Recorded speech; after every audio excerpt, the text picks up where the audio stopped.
Good evening. It's 8 o'clock in Yerushalayim. This is WebYeshiva.org, and it's time to begin our regular halacha shir. Our topic for this evening, leading up to Pesach, has to do with pet food and chametz. Are you allowed to feed your pets chametz on Pesach? The issues we're going to discuss do not pertain only to household pets, and the same principles apply to farm animals, except most of the participants in our shiurim are not farmers, but if you are, the same issues which apply to household pets apply equally to farm animals. In farm animals, there are a few additional issues to be considered. For example, if chickens eat chametz before Pesach, it's quite possible that a grain of wheat or a grain of barley, whatever kind of chametz the chickens are being fed before Pesach, it's quite possible that a grain will be stuck in the crop of the chicken. Crop is a pouch-like enlargement in the esophagus, which collects food. It's part of the digestive system of the chicken. And if a grain of wheat, a grain of barley, whatever it is, gets caught in the chicken's crop before Pesach, you slaughter the chicken, sell it, you bring it home. Well, it's quite possible that grain of wheat is still in the chicken's crop. You make chicken soup, and it's going to end up in your chicken soup. Well, therefore, the kashrus agencies require that the farmers start feeding their chickens kosher Pesach food, typically a month before Pesach.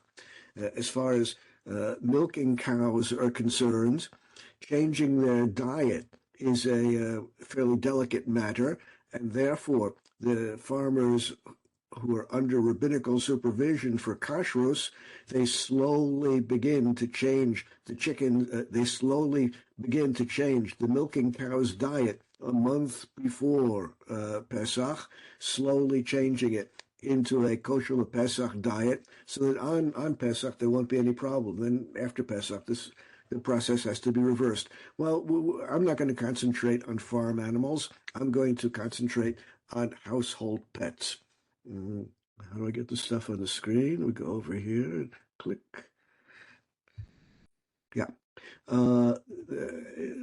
Let's begin with the text of the Shulchan Aruch. And as usual in my classes, I'm not going to bother mentioning exactly where I draw the text from, because you have the exact siman number and paragraph number on the screen if you want to check it. After all, I'm not a very good typist, and there are typographical errors here. Well, this is what it says in the Shulchan Aruch. Asur l'ha'il chametzo b'Pesach, afilu l'behemat achirim o shel hefker. You're not allowed to feed animals chametz on Pesach, even if it's not your own animal, it belongs to someone else, even if it's an ownerless animal, a wild animal, a non-domesticated animal. You're not allowed to feed chametz to any animal on Pesach. Doesn't matter whether it's your animal or not. Of course, if it's your animal and you feed it chametz on Pesach, then you are benefiting from the chametz on Pesach, because you're saving yourself the price of buying kosher Pesach food for your animals. And since you're not allowed to get any benefit, financial benefit from chametz, not allowed to get any other kind of benefit either, not allowed to burn it and heat your house with it, but surely you're not allowed to get financial benefit from chametz on Pesach, and feeding your animal chametz is going to save you the purchase price of getting kosher Pesach food, and that's a financial benefit that's prohibited. But even feeding other animals that don't belong to you, even wild animals, even non-domesticated birds, which are just flying around. You can't feed them. The Mishnah Brura explains, why is it prohibited to feed ownerless animals, chipmunks in the wild, birds in the wild? Why is it prohibited to feed them chametz? How are you benefiting from that? Yesh lo hana b'masha mimale ritzono lehaspia lebehema. You make yourself feel better because you're feeding the animals. You're giving the animals food. If it's the middle of the winter where you live, different times, different latitudes, if the ground is covered with snow and the birds are starving because they can't get to any of their food, which is wild birds are suffering because they can't get to the food which is underneath the snow, and you sprinkle some food outside on top of the snow for the birds, well, you're making yourself feel better because you're taking care of the wild birds. And that's a hana'ah, that's a benefit you're getting. You feel better, and therefore you are benefiting from the chametz. Not allowed to do it. Bottom line, it doesn't matter whether the animal is yours, someone else's, or ownerless. You're not allowed to feed it chametz on Pesach. This applies equally to the porpoises in the aquarium or to wild porpoises in the ocean. Bottom line, we learn from the Mishnah Brura that the prohibition depends on the kavana, the intention you have in your heart. If you are intending to benefit, if you are intending to have pleasure, if you're intending to feel good because you're feeding a wild animal, then that is prohibited. It's your kavana, the intention of your heart, which decides the issue.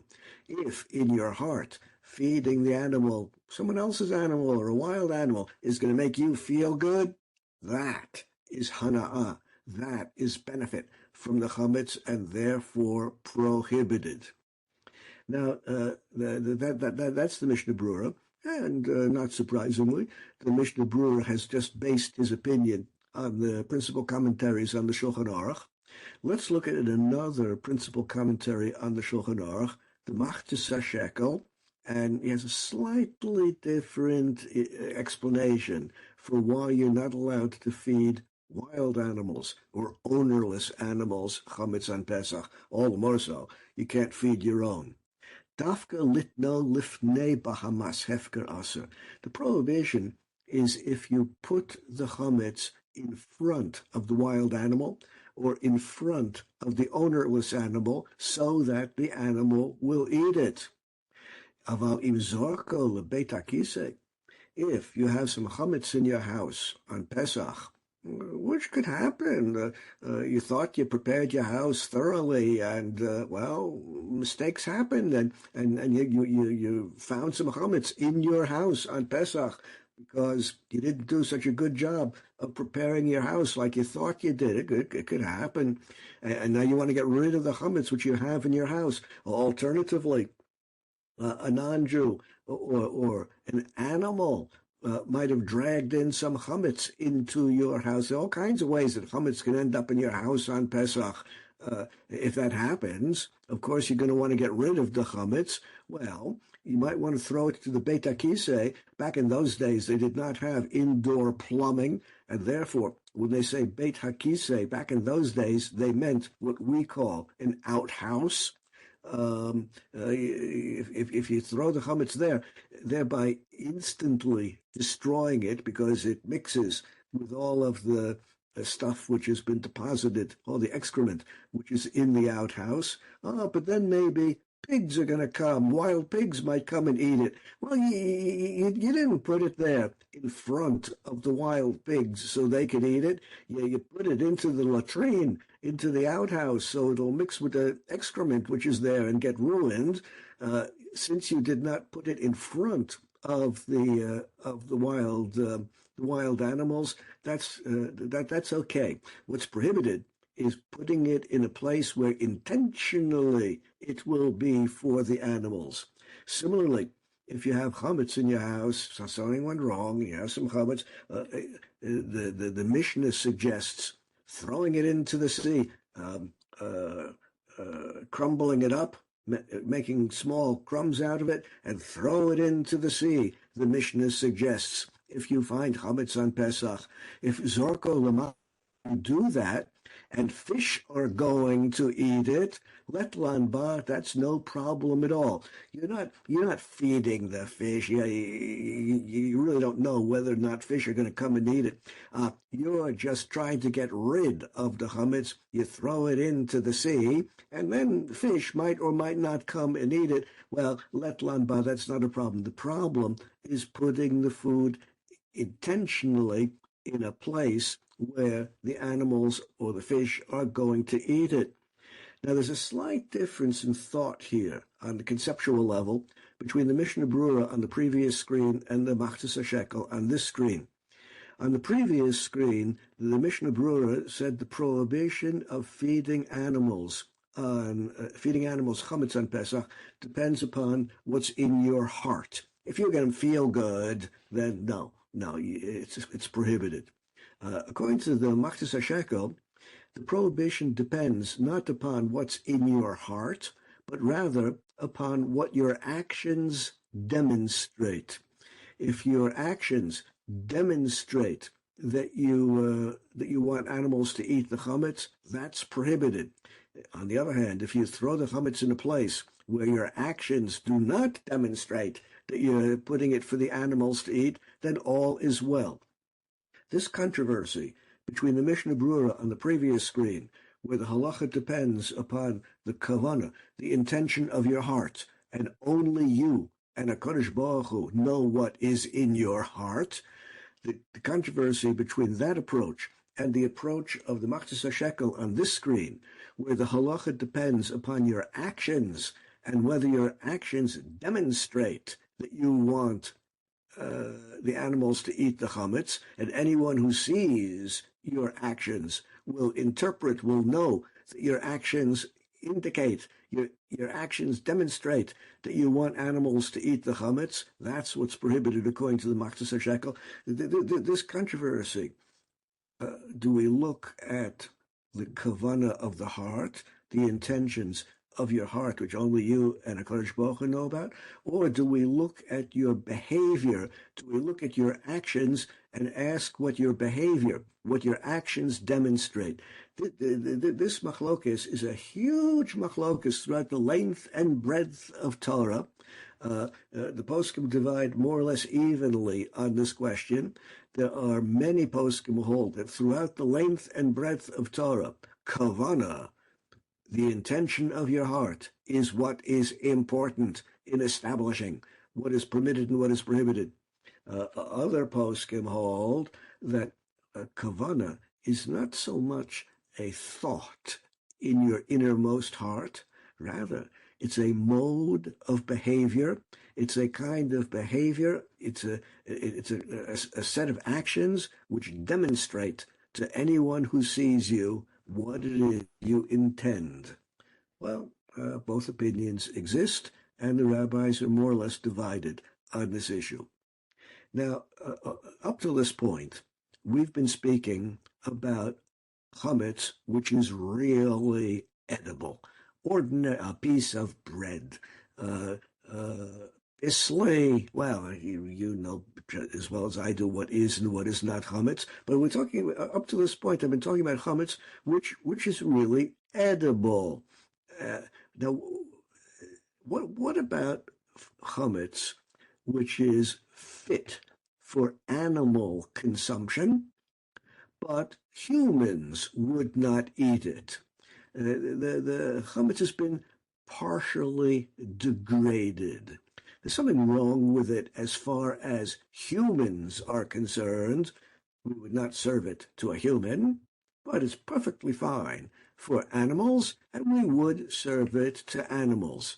That's called chametz pagum, degraded chametz. Let's see what the Shulchan Aruch has to say about degraded chametz pagum, and most commercial pet food, whether it's for cats, dogs, fish. Most commercial pet food is pagum, degraded, in the sense that we would not serve it to a human, and it's perfectly fine for animals. What is the status of chametz pagum, partially degraded chametz? Well, let's look at the Shulchan Aruch. Isat klavim, dough, which is made to feed your animals. This is back in the good old days when people used to bake their own matzah every day on Pesach. So here we have Pesach, people baking matzah. That means that on Pesach, back in those days, they were taking flour and water, kneading it together, rolling it out, and putting it in the oven and making matzah. Well, if you want to feed your dogs flour, you can't just put a bowl of flour in front of them. That's not edible. You first have to knead it into dough. So in addition to kneading dough into flour to make matzot, some of it you're going to feed to the dogs. בזמן שהרועים אוכלים ממנו, if the shepherds themselves are eating from that dough, if the shepherds themselves are baking that dough into matzah for themselves to eat on Pesach, and some of the dough unbaked, some of the raw dough they're going to feed to the dogs. If you're a shepherd, of course you need dogs to take care of your sheep. So the shepherd has his dogs, and in the morning he prepares the dough to make matzahs, and some of that dough he's going to feed to the dogs. But it's perfectly edible for humans. He's going to the farmer, the shepherd is going to eat it himself. Yotzimba, and that's fine for the mitzvah of matzah. This dough, which you bake into matzah, you can use in Leil HaSeder. You can use it in the Seder Pesach for the mitzvah of eating matzah on the Pesach. True, it's intended for the animals, but it's perfectly fit for human consumption as well. And indeed, the shepherds do eat it. That's what the shepherds make for themselves. In love, if the shepherds would not eat it, it's degraded. It's just not good. It's good enough to feed the dogs, but not good enough for the shepherds themselves to eat it. Fit for animal consumption, but not fit for serving to humans. If the chametz is partially degraded, dough made out of flour and water, which is intended for the shepherd's dogs, well, shepherd would not bake it and eat it himself. It's not that good. Ein yotzim ba she'ein mishumeret l'shem mitzvah. You cannot use that dough to make matzah for Leil HaSeder. Why would you want to? But even if that's the only dough you have, tough luck. You cannot use it for the mitzvah. Now let's think for a moment about the implications of the Shulchan Aruch. Here we have partially degraded dough, flour and water, perfectly fit to serve to the dogs, and that's indeed what it's intended for, and that's what the shepherd is going to do. Unfit for human consumption, even if it's the only dough the shepherd has. Baking it into matzah is not satisfactory for Leil HaSeder, for the mitzvah of matzah on the first night of Pesach. If you think about it for a moment, one would ask, Why is the Shulchan Aruch concerned about Leil HaSeder? It must be that although this matzah that you would bake out of the dough, which is intended only for animal consumption, might be this dough is not on a level that you can use it for the mitzvah of matzah on the first night of Pesach, but indeed you could use it the rest of the week when there's no special, no particular mitzvah to eat matzah chametz. It isn't, as far as human consumption is concerned, and therefore partially degraded chametz, which is fit for animal consumption, but unfit for human consumption.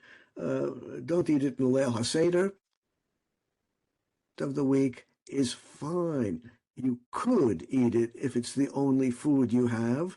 It's apparently not chametz at all, according to this passage in the Shulchan Aruch. Now, as we look at another passage in the Shulchan Aruch, we're going to see a finer distinction. Here's a finer distinction in a different siman in the Shulchan Aruch. Davar shenit arev bo chametz. Anything which is a mixture. Some things are pure chametz, a piece of bread. That's all it is chametz. Some things are a ta'arovet, a mixture. Let's get that on chat. No, I misspelled it. There's the correct spelling. A ta'arovet, a mixture containing chametz. These are two separate things.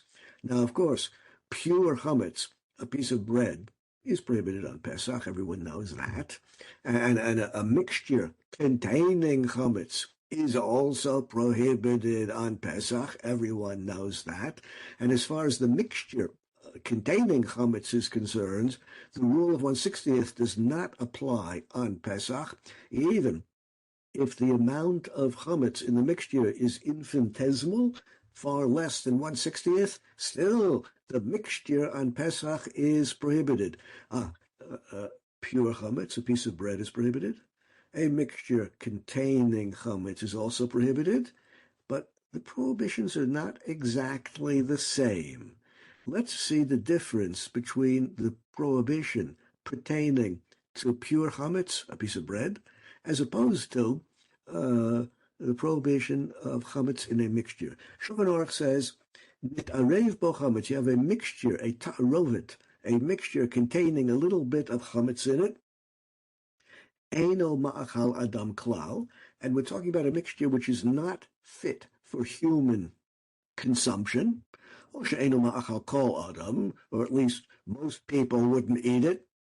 Maybe a sick person would eat it because that's the medicine that the sick person needs. Sick people eat all kinds of medicinal products, which really don't taste so good, but that's what they need for their medicine.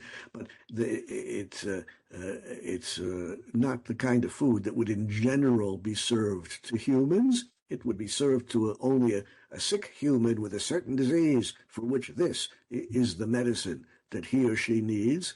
Bottom line, a mixture containing chametz, which is not typically served, which is not typically fit for any human to eat, af al pi shemutar lekaymo, even though you are allowed to keep it in your house on Pesach. The food, which is a mixture of chametz, food which contains some chametz, but it's not pure chametz, it's not a piece of bread, and it's not fit for serving to humans, but it is fit for sick people to eat because that's their medicine, or alternatively, it is fit for animals to consume. You are allowed to have it in your house, the asur le'ochlo, but you're not allowed to eat it until after Pesach. Let me explain the underlying concept here. There are numerous prohibitions with chametz on Pesach.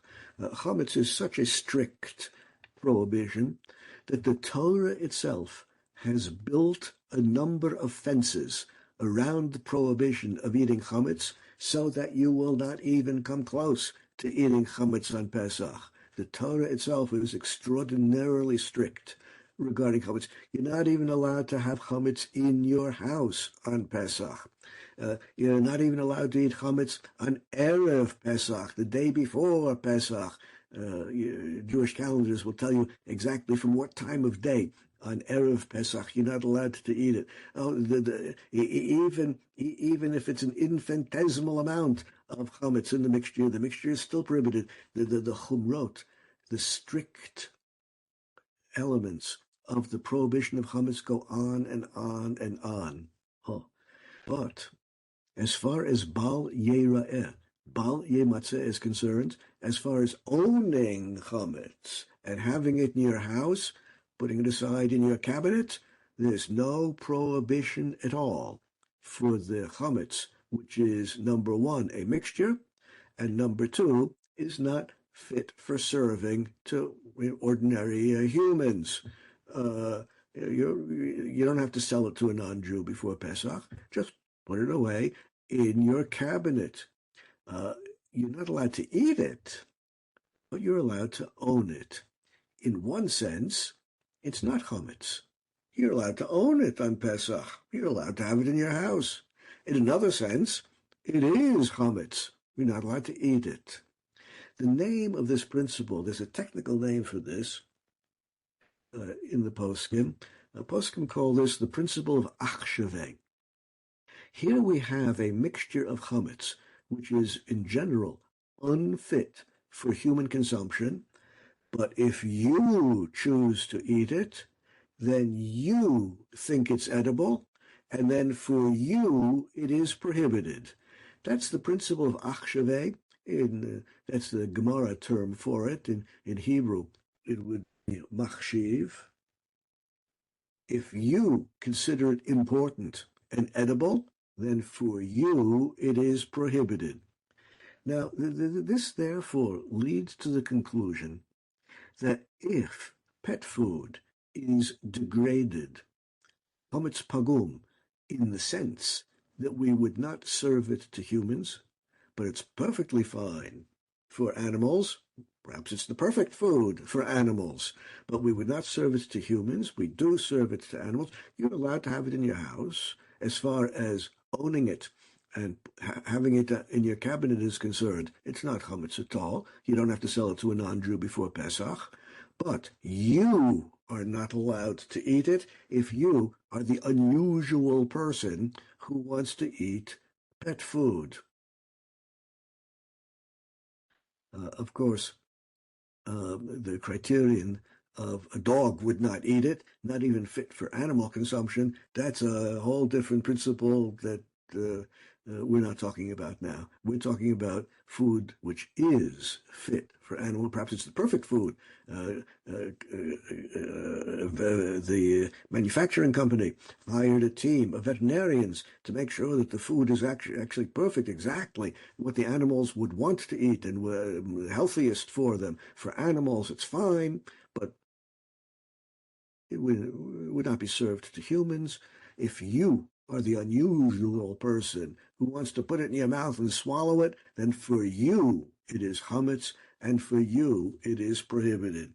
It follows, therefore, that since you are allowed to own this chametz, and since the only prohibition as far as eating it is concerned is if you, for some reason, choose that you want to eat it, it follows, therefore, that you can feed it to your animals. That is the position of the Shulchan Aruch. You are not allowed to eat it, but your animals are allowed to eat it. Just like you are allowed to have it in your house, in a cabinet. You don't have to sell it to a non-Jew before Pesach. As far as eating it is concerned, it is chametz. As far as the other prohibitions of chametz are concerned, owning it, having it in your house, getting benefit from it, feeding it to animals, as far as the other prohibitions of chametz are concerned, it's not considered chametz at all. That's the position of the Shulchan Aruch. The Mishnah Brura hard to point to a more authoritative commentary on the Shulchan Aruch than the Mishnah Brura. Mikol makom b'hana'a mutar. This partially degraded chametz, which is fit for animal consumption and would not be served to humans, not only are you allowed to have it in your house, but you're allowed to get benefit from it. If you're running a store, you can sell the animal feed. You can sell pet food on Pesach, even though it contains degraded chametz. You can sell the pet food in your store and make a profit on it. You can feed your own animals and therefore save you the cost of buying other food.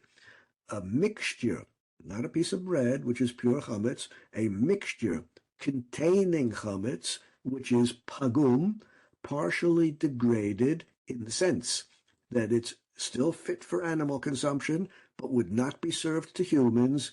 You're allowed to get hana'ah, benefit from it. If you're a shopkeeper, you can sell the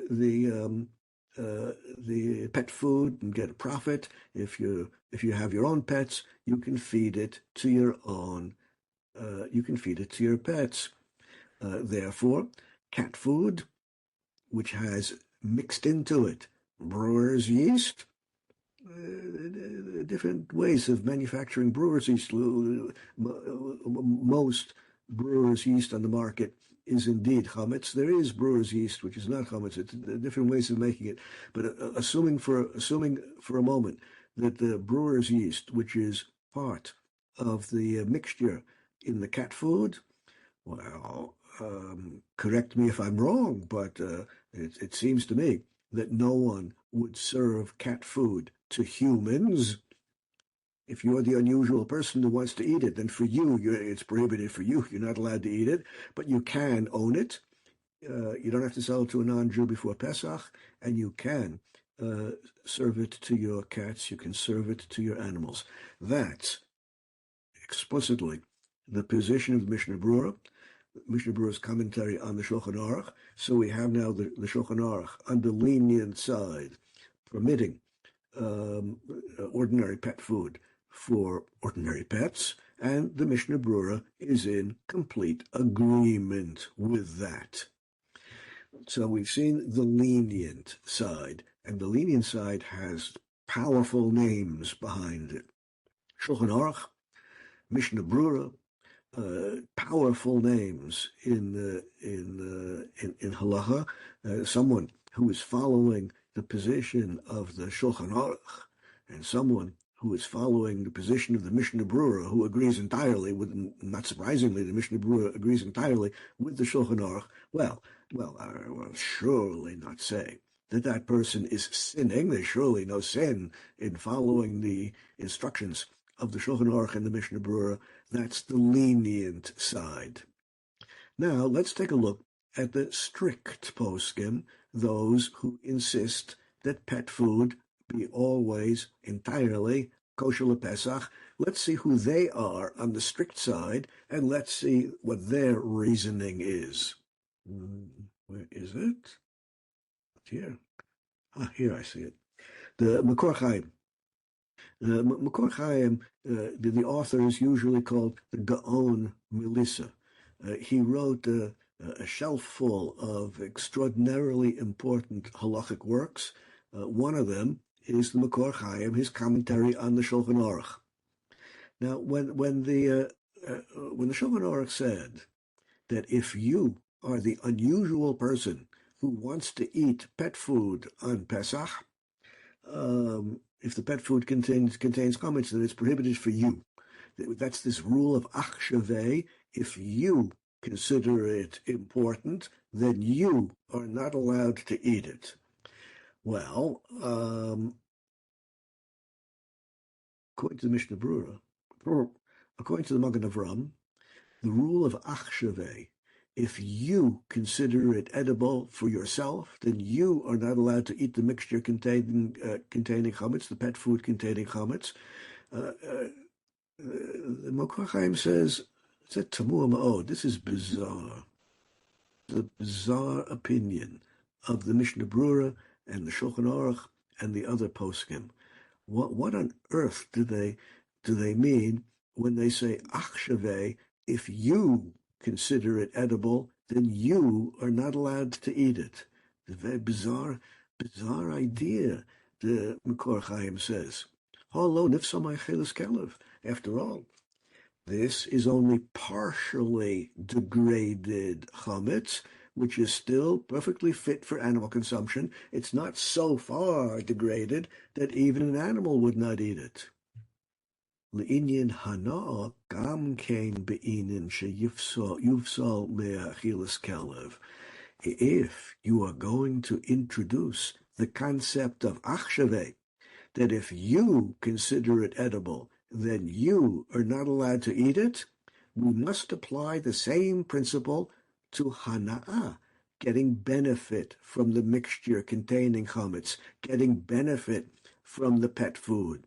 Just like we apply the principle of achshave to eating, similarly, we must apply the principle of achshave to the prohibition of deriving benefit from chametz. And therefore, if you think that the chametz, if you think that the pet food is fit for your benefit, selling it in the shop and getting a profit on it, feeding it to your animals, and therefore saving yourself the purchase price of buying kosher Pesach chametz. If you think it's usable, then for you it is prohibited. This is the position of the Makor Chaim. This is the strict view. This applies the principle of achshave. If you think it's edible, then you're not allowed to eat it. Applies the same principle to hana'ah.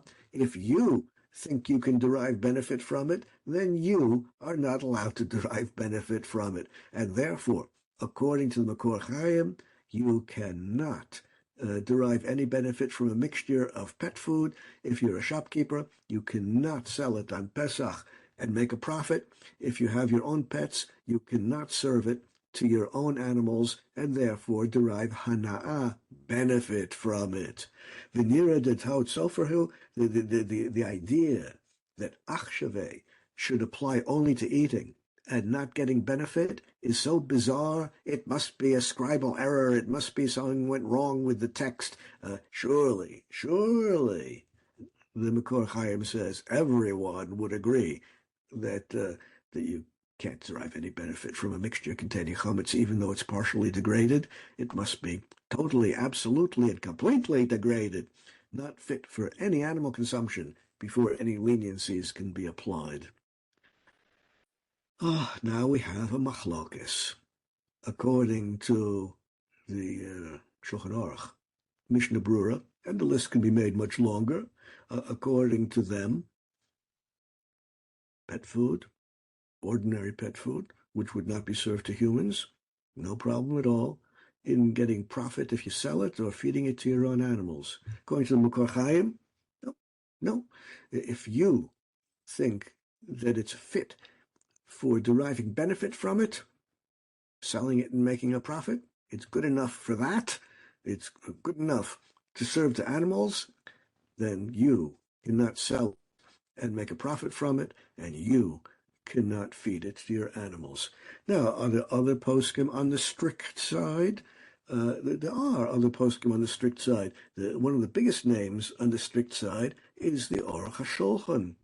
Those who follow my shiurim know that the Aruch HaShulchan is one of my favorites, but not only one of my favorites, he is one of the most influential poskim of the 20th century. The Aruch HaShulchan, Rav Epstein was his name, Novardik, Lithuania, beginning of the 20th century. He was a slightly younger contemporary. It's not true. He was actually older in age than the Mishnah Brura, but he was published a little bit after the Mishnah Brura. The Aruch HaShulchan says as follows: Davar shenit arev bo chametz. Any mixture containing chametz, typical animal food, pet food, eino ma'achal odem klal, but it's not the kind of food that would be served to a human, would only be served to animals, and probably manufactured exactly for that purpose because it's indeed perfect for the animals. Af al pi she'mutar, even though you're allowed to keep it in your house, even though there's no balyer matzeh, even though that prohibition is lifted, mekom makom asur le'ochlo ad achar Pesach, you are not allowed to eat it, because if you consider it edible, we say achshaveh, and for you it is prohibited. And even though it has only an infinitesimal, a minute amount of chametz in the pet food, you are not allowed to eat it, because if you think it's edible, then for you it's prohibited. That's the rule of achshaveh, uvehanah, and it is similarly prohibited for you to derive any benefit from it. If you're a shopkeeper, you cannot sell it. And if you have your own pets or your own farm animals, you cannot serve it to the animals. Oh, so the Aruch HaShulchan is following in the footsteps, embracing the strict opinion of the Makor Chaim. Oh, now the two sides of the issue are beginning to look fairly equal in their weight. We have heavyweight poskim on both sides of the issue. Among the many methodological principles for deciding which opinion to embrace, in this case we have a strict opinion and a lenient opinion, among the many methodological principles is halacha ke'acharon. Some poskim embrace the principle of halacha ke'acharon, where there is a machlokes, where there is a disagreement amongst the poskim. Some hold the pet food is fine to serve to the animals on Pesach. Others hold it's prohibited. Halacha ke'acharon, where there is a chronological difference between the poskim. We always follow the more recent poskim. This principle, halacha ke'acharon, if you think about it for a moment, you will realize that this principle, halacha ke'acharon, is a principle which assumes that the structure of halacha, the body of halacha, is a growing, evolving, developing system, and where there is a change of thought amongst the poskim in the course of time, it's the acharon, the more recent posek, who prevails. And as far as this particular issue is concerned, the Aruch HaShulchan is more recent than the Mishnah Brura. And therefore, those who follow the principle of halacha ke'acharon, namely those who believe that the structure of Torah, the stuff of halacha, is an evolving, growing, changing system, they would follow the more recent authorities, namely the Aruch HaShulchan, the strict view. And indeed, well, let's see some other opinions. Where's the Prima Gaudim? Here's the Prima Gaudim. The Prima Gaudim is a commentary. Yeah, those who embrace the principle of halacha ke'acharon, not all the poskim embrace this principle. Many poskim hold that halacha is permanent, immutable, and unchangeable, and therefore the whole concept of chronological change simply doesn't apply. But those who do hold that, those who do embrace the principle of halacha ke'acharon, because they hold that the structure of halacha is growing, evolving, and changing in the course of time, you always follow the more recent poskim if the more recent poskim knew what the earlier ones said. If the opinions of the earlier poskim were unavailable because their writings were simply unavailable back in the old days when everything was in manuscript, so many writings and many rabbis were simply unavailable in certain places. If the more recent poskim knew, if the more recent poskim know what the earlier ones wrote and see fit to disagree, then you follow the more recent poskim, and therefore it doesn't matter in the slightest what the interval of time is between the earlier and the later ones. Prima Gaudim says, Even though we have this principle of totally degrading chametz in order for it to lose the status of being chametz, the reason for that is because a piece of bread remains chametz as long as it is at least edible by animals. Why? Why?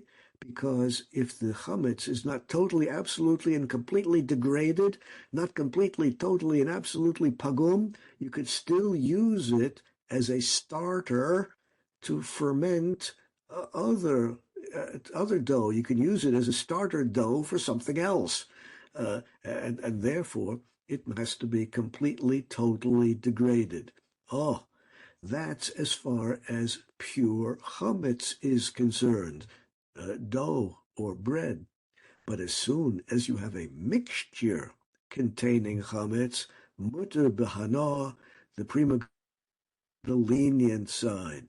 Well, we could go on and on, listing poskim who are on the strict side, poskim who are on the lenient side.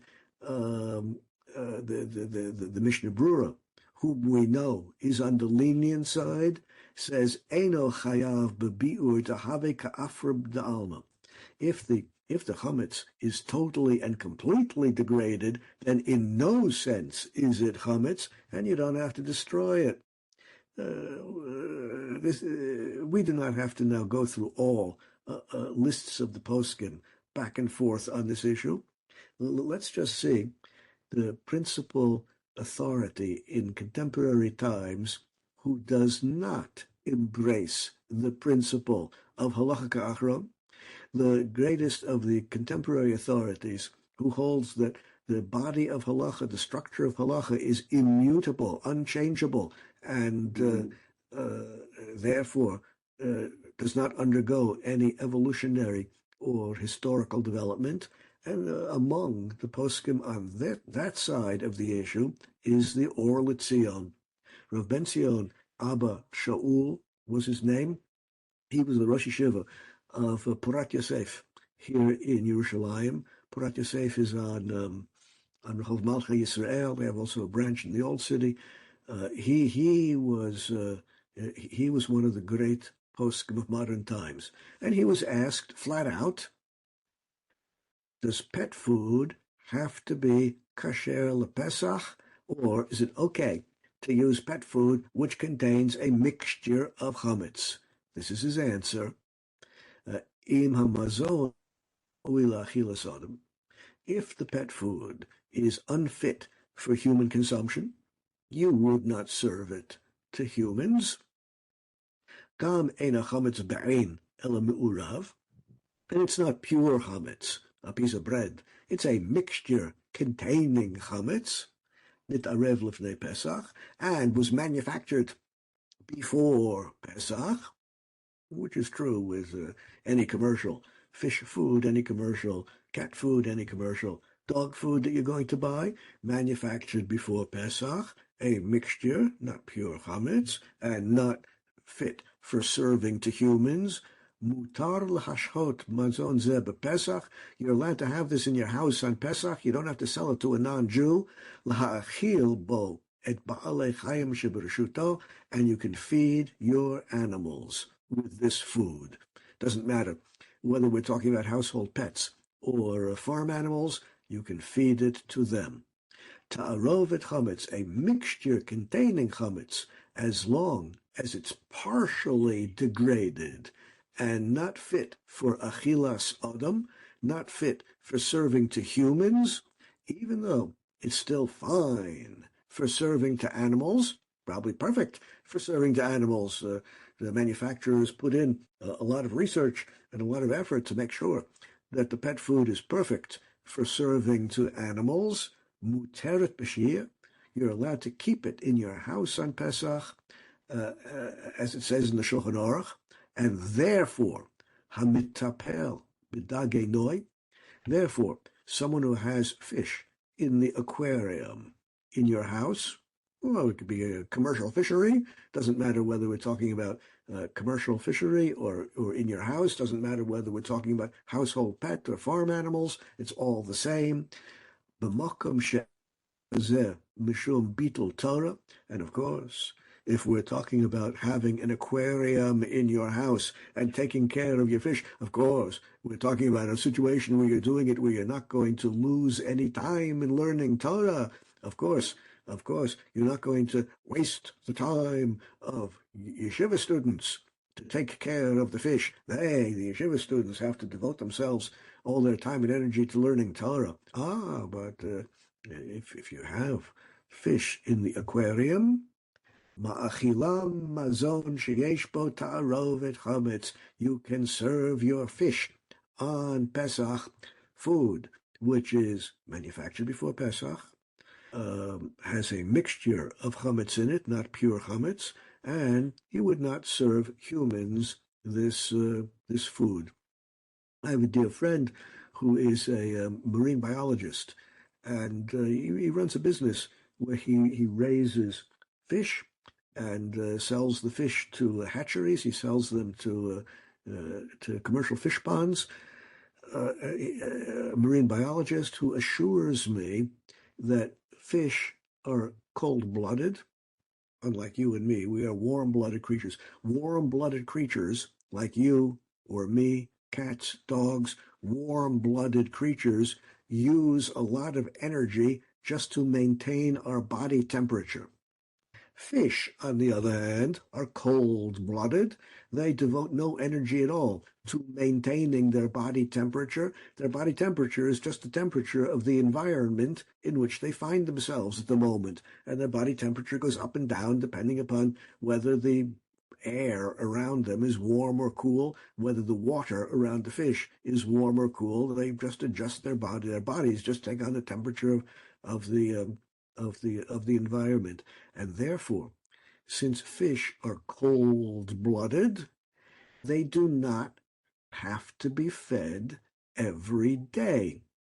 A healthy fish can easily go a week without eating anything.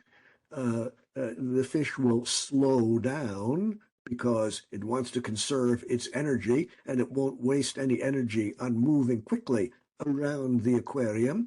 But if you start with a healthy fish, my dear friend, the marine biologist assures me, if you start with a healthy fish, there's no reason why it has to be fed at all. On Pesach, it will slow down. It won't swim so quickly on Pesach, but you just feed it before Pesach and after Pesach. He assures me that in years and years of breeding fish commercially, he has never lost a healthy fish by refraining from feeding it at all on Pesach. So if you want to be machmir and you cannot acquire kosher Pesach fish food and you want to follow the stricter opinion, well, feel free to starve your fish. It should be okay, as long as they're healthy to start with. Bottom line, according to the Or L'Tzion, no objection at all to serving ordinary pet food to ordinary pets. It's not pure chametz, and as long as it's partially degraded in the sense that you would not serve it to humans.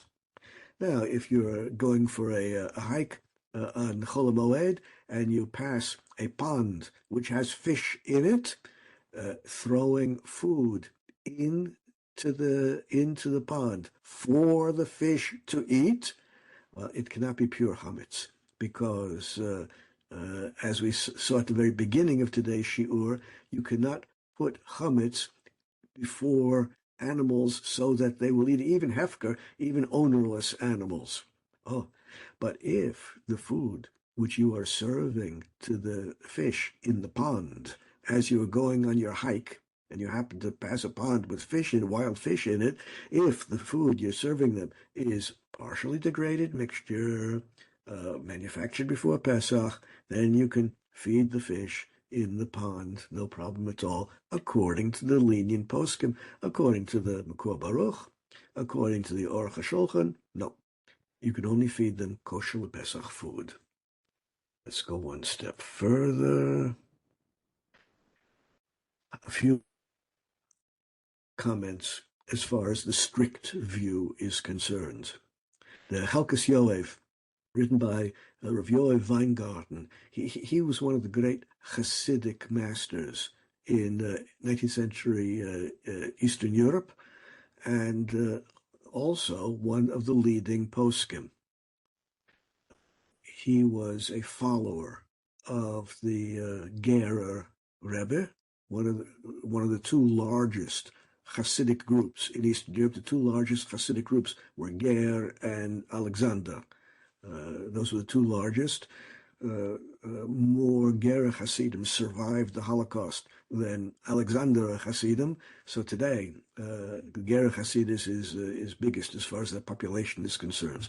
In any event, the Chelkas Yaakov writes, Lefi ani dati, in my humble opinion, yichta liyeshiva lo mahani rak b'makom shenasa al kli.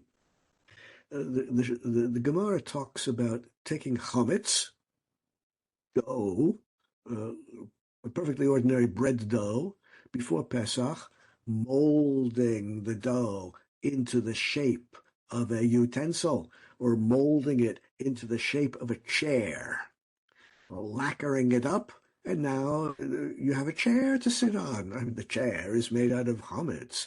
The Gemara says, that's okay. You can own it on Pesach. You can sit on it on Pesach. True, the chair is made out of chametz, but no one would eat it. It's been lacquered, shiny, painted. Underneath the paint, it's chametz, but that's okay. No one would eat the chair on Pesach. Probably no one could eat the chair on Pesach. We see from this that the Shulchan Aruch holds that totally degraded means changing the categorization of the chametz. Before, it was a kind of food. When you finish degrading it, when it's totally pagum, now it's no longer food, it's something else. You've changed it into a chair. And therefore, according to the Chelkas Yoev, as long as the chametz is not so degraded, as long as the chametz is still in some sense food, animal food, for example, it's still prohibited. And not surprisingly, the Chelkas Yoev is following the opinion of the Chidushei Orim, the first of the Gerer Rebbes. And this, again, not surprisingly, has become more or less the standard view in Hasidic circles. The Chidushei Orim, the first Gerer Rebbe, wrote, Yesh lomar de dafka yichto liyeshiva, shehu shelo kederech hanato, in order for any leniency to apply to chametz on Pesach, it's not enough that it be partially degraded. It's not enough that it be totally degraded. It must be changed into something which is in no sense food, like you make a chair out of it and you paint the chair. Tov, with this, we've seen the principal opinions, and the great rabbis are divided on exactly this issue. Those who are following the lenient opinion and feeding their animals pet food, yesh al mi lismoch, they are following the opinion of the Shulchan Aruch, they are following the opinion of the Mishnah Brura, and of course, there's no reason to rebuke them. Of course, they're perfectly entitled to follow that opinion. Yisrael, Am Kodosh, those who wish to follow the stricter opinion, and it's not foolish to follow the stricter opinion. We've seen heavyweight poskim on the strict side, like the Aruch HaShulchan. The list could be made longer. Those who wish to follow the stricter side, we will not mock them. That's not foolish. That's fine. That's even praiseworthy that they want to follow the stricter opinion, and therefore will be serving their household pets or farm animals only food which is totally, completely, and absolutely kosher Pesach. Those are the principal views. With this, I'm going to conclude this survey. Wish you all a Chag Kasher V'Sameach, and those who are continuing with my shiur next week. Next week, I'm going to be speaking on Monday on the topic of the correct bracha to be pronounced on matzah. Matzah, of course, on Pesach is Motzi Lechem Min Haaretz and requires Netilat Yadayim. On Pesach, matzah is our bread. But for the rest of the year, matzah is similar to, identical to, any cracker, any crispy cracker. And as you know, crackers get the bracha borei mini mezonot all year long and do not require netilas yadayim. So the question of the correct bracha on matzah all year long, I'm going to talk about next Monday. And for those who will not be participating in that, I wish you Chag Kasher v'Sameach, and a good week and a safe week, and eventually a Shabbat Shalom. Thank you, Rabbi. Have a safe week and a good Shabbos. I'll see you bli neder next week. Im Yirtzeh Hashem. Chodesh Tov. Amen. Chodesh Thank Tov. you, Kodesh Tov. Thank you, Rabbi Fink. Kodesh Tov. Yeah, in our time zone, it's already Rosh Chodesh. Chodesh Yeah. Tov. Thank you. And Shabbat Shalom. You forgot V'gam that. Shabbat Shalom. Nachon.